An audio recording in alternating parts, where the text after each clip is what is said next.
to revenge with Lyra. The garbage bags sagged under their own weight, spilling corners of my life onto the cracked driveway. Shoes I'd worn through winter, a sweater that still smelled like him, and my mother's voice, sharp enough to cut through the morning air. "You're 25, she said, arms folded, my siblings flanking her like spectators. "Time to leave. You've been nothing but a burden." For a moment, I just stared at her, at the faces that should have been my home. I didn't ask why. I didn't beg. I didn't even breathe too loudly. I bent, tied the bags closed, and lifted them one by one into the trunk of my car. The metal groaned under the weight, but I didn't. I smiled. A strange, small thing that felt more like a seal than an expression. Then I slid into the driver's seat, turned the key, and let the engine drown out everything behind me.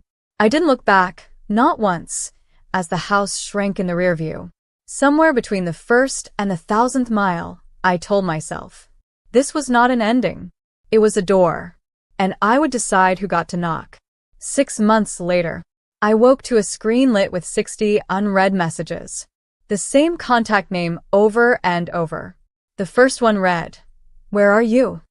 I stared at it for a long time, and for the first time in months, I almost smiled again, but not for the same reason.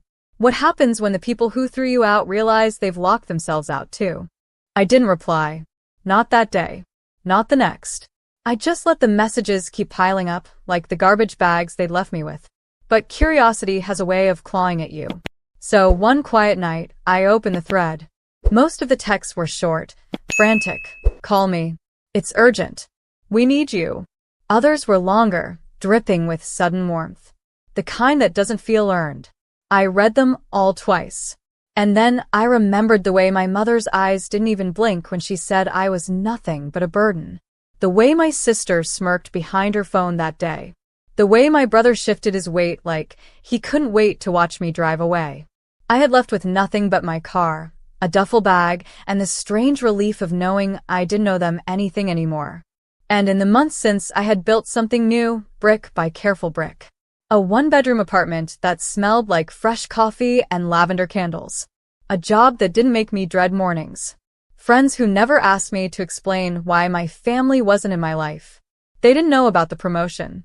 They didn't know about the savings account I'd been stacking quietly, dollar by dollar. They didn't know I could afford to take time off, or that I'd been planning a very different kind of trip. But they did know one thing now. They needed me. I could have picked up the phone. I could have asked, "What's wrong?" But some part of me already knew. The last message blinked at me like a dare. "Please. It's about the house." I locked my phone and sat back in the quiet.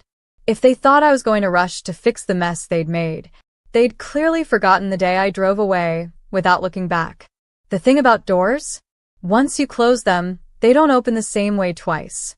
3 days passed before I even thought about it again. Not because I'd forgotten, but because I wanted them to sit in the silence. On the 4th day, I got another message. Not from Mom this time. From my sister. "If you don't come, we could lose everything. You owe us." I laughed out loud. Owe them? The only thing I'd ever owed was the gas money it took to get me as far away from that house as possible. But her words lingered. Lose everything. The same everything they were so willing to throw me out for. I decided maybe it was time to find out what everything really meant. I didn't call. I didn't text back.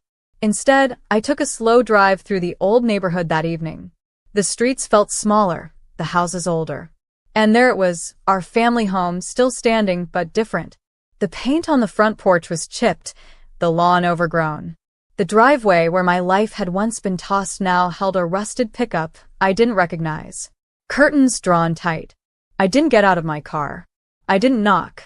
I just sat there, watching the lights flicker inside, wondering how bad it had gotten. On my way back to the apartment, I pulled into a coffee shop, opened my laptop, and did what they never expected me to do. A property search. And there it was in cold, public records. 3 months behind on mortgage payments. A lien filed by the county. Foreclosure not just looming but already scheduled. I closed the tab and sat back. This was their emergency. This was the reason I was suddenly worth 60 messages. Funny how fast a burden turns into the last hope. And as I sipped my coffee, I realized I held the one thing they couldn't throw in a garbage bag: control. That night, I lay in bed staring at the ceiling, replaying their words from 6 months ago. The laughter, the smug faces, the final slam of the front door. Back then, they thought they were cutting me out. But all they'd done was remove the only person willing to hold that family together. By morning, I'd made a decision. If they wanted me involved again, it would be on my terms and my terms alone. I drafted a single text to Mom. I saw the foreclosure notice.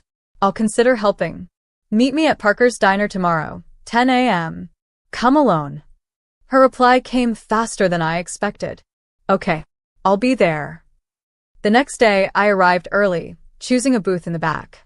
The diner smelled like burnt toast and strong coffee, the kind of place that made every conversation feel heavier.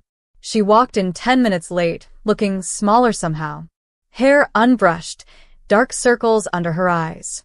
I remembered the way she had stood so tall on the driveway, flanked by my siblings like a general with her army. That woman was gone.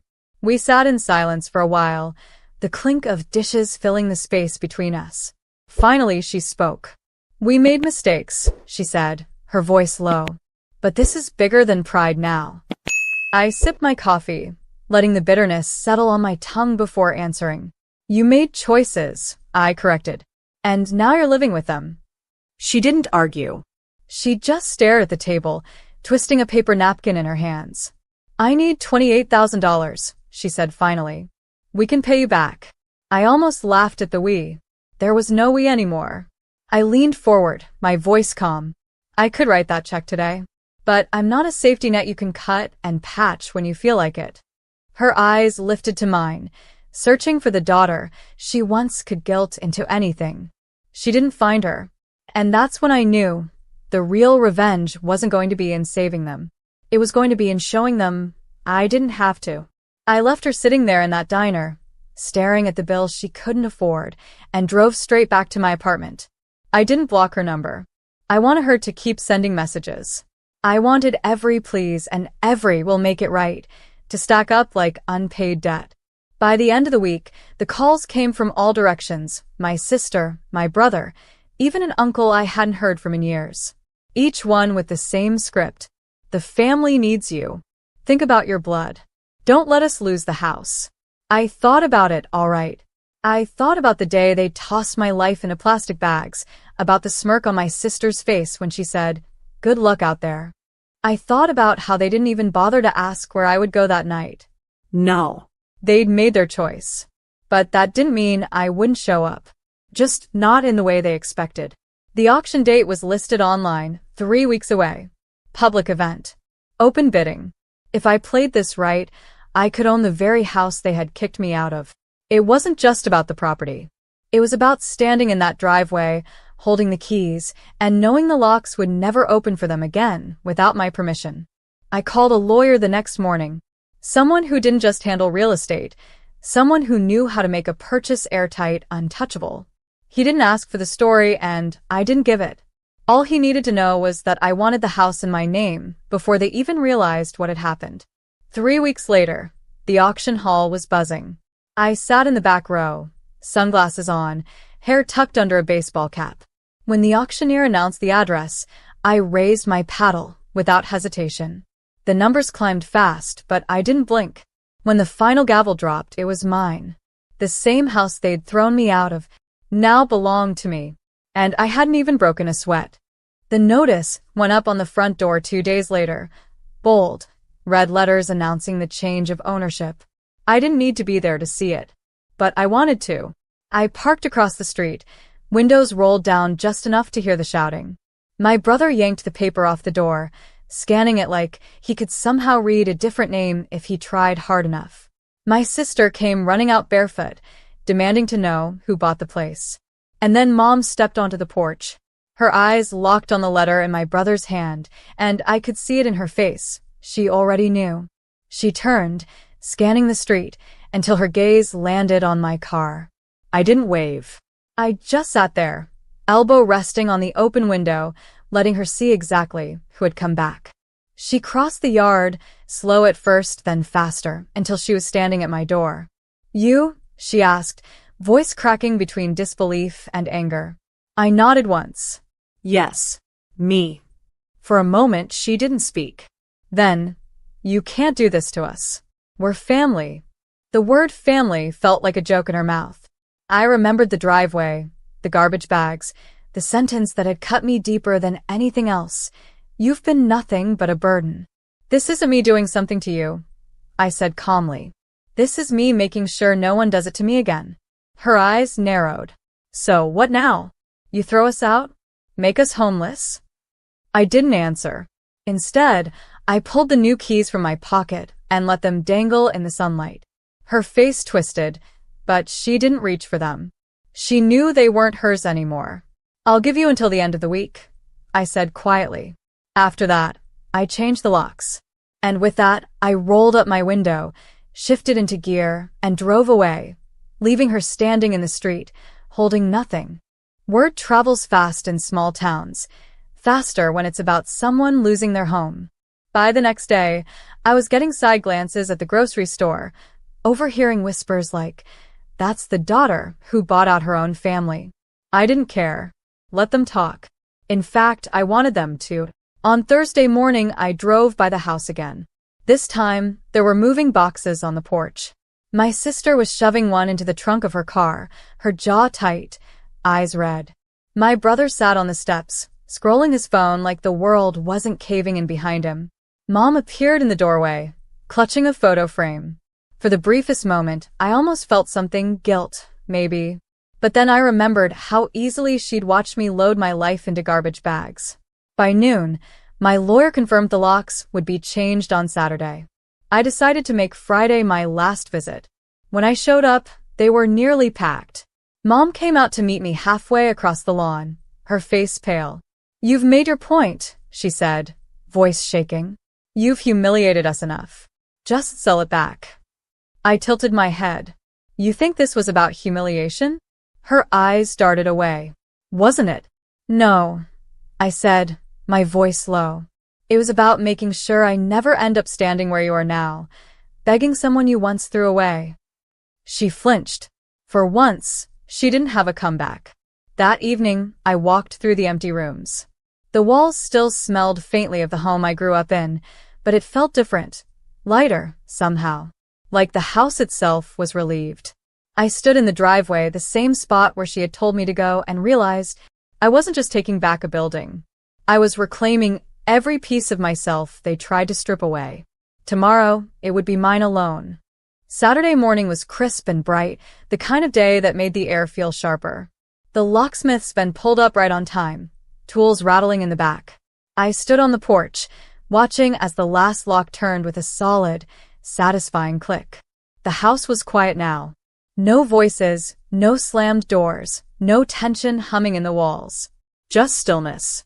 I walked through each room slowly. The living room where birthdays had been celebrated, and where I'd been told I was nothing but a burden. The kitchen where I'd stood barefoot one Christmas morning, making coffee while my siblings laughed at my small life. The hallway where I'd once paused to hear them whisper about when I'd finally move out. They had their wish, and I had mine. On the kitchen counter, I placed a single envelope. Inside was a photo of me in the driveway, the day they kicked me out. I'd written one sentence on the back. "A burden doesn't carry her home on her back." I didn't need to send it. I knew they'd find a way inside one day. Not to stay, but to remember. As I stepped onto the porch, keys jingling in my hand, I felt the last thread between us snap. No anger. No sadness. Just release. Driving away, I didn't look in the rearview mirror this time either, but for a different reason. This wasn't about escape anymore. It was about ownership. Of the house. Of my life. Of the story they thought they could write for me. And now, every time I unlock that front door, I remember. Revenge doesn't always need to shout. Sometimes it just needs to stand quietly where it was once told it didn't belong. And stay. This story is a quiet reminder that the people who claim to love you can sometimes be the first to discard you when they no longer see your value. It's not about revenge for the sake of cruelty. It's about protecting your dignity and refusing to be used by those who only remember you when they need something. Walking away is not weakness. Staying silent is not surrender. And coming back on your own terms is not petty. It's powerful. Sometimes the best justice is simply thriving where they thought you'd fall apart. It's building a life they can't touch and standing in the very space they once told you didn't belong to you. This is proof that you don't need to scream, argue, or force anyone to see your worth. You just need to live in a way that makes it undeniable. If you've ever been thrown out, underestimated, or made to feel like a burden, remember this. You owe them nothing, not even an explanation. Your success is the answer. Your peace is the prize. And your life